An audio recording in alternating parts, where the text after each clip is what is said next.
بسم اللہ الرحمن الرحیم۔ السلام علیکم، میرا نام ڈاکٹر احمد اجاز ہے اور آپ دیکھ رہے ہیں ڈاکٹر احمد اجاز انلمیٹڈ۔ اور آج ہم بات کریں گے کہ آپ کوئی بھی کام اگر سٹارٹ کرتے ہیں اور آپ کو لگتا ہے کہ آپ سٹک ہو گئے اور آپ وہ جو چیلنج ہے اس سے آپ جو ہے وہ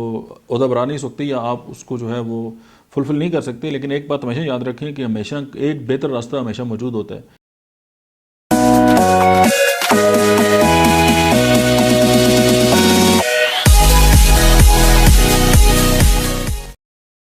صرف یہ کہ آپ نے یہ دیکھنا ہے کہ آپ جس اینگل سے سوچ رہے ہیں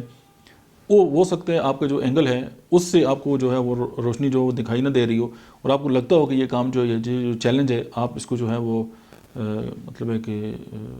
فلفل نہیں کر سکتے، تو اگر آپ اس کو دوسری ڈائریکشن سے دیکھیں گے تو ڈیفینیٹلی جو ہے وہی کام جو ہے وہ آپ کو بہت سہل اور آسان نظر آئے گا۔ اور جب بھی آپ کے ساتھ زندگی میں اس طرح ہو کوئی پرابلم پیش آئے، پہلی یہ بات ہے کہ پرابلم کا نام جو ہے وہ اپرچونٹی رکھ لیں۔ آپ جب نام تبدیل کریں گے تو آپ کی جو سائیکالوجی ہے وہ ساری بدل جائے گی، آپ کو جو فیلنگز ہیں وہ بدل جائیں گی اور آپ اس کے لیے کام جو ہے آپ کو کرنے جو ہے وہ زیادہ مزہ آئے گا۔ اکثر یہ ہوتا ہے کہ کچھ ناموں کے ساتھ جو ہے وہ ہم جو ہے وہ اس طرح اینکر ہوتے ہیں کہ وہ اس طرح کے نام سنتے ہی ہم کہتے ہیں کہ نہیں یار یہ تو ہوگا نہیں۔ اب مثلا اگر آپ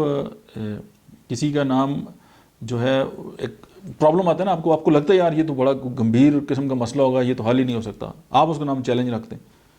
تو آپ کہیں گے اچھا چیلنج لیتے ہیں یار۔ جب آپ چیلنج آئے گا تو آپ کی باڈی کے اندر بھی ایک کرج آئے گی اور آپ کو لگے گا کہ آپ اس پہ جو ہے وہ قابو پا سکتے ہیں، اور پھر آپ اس کو ملٹیپل جو ڈائریکشنز ہیں اس سے اس کو دیکھنا شروع کر دیں کہ اگر میں اس طرح کروں تو اس طرح ہوگا اور اگر میں اس طرح کروں تو اس طرح ہوگا، تو مختلف ویریبلز لگاتے جائیں، آپ کو رزلٹ جو ہے وہ ڈفرینٹ آتے جائیں گے۔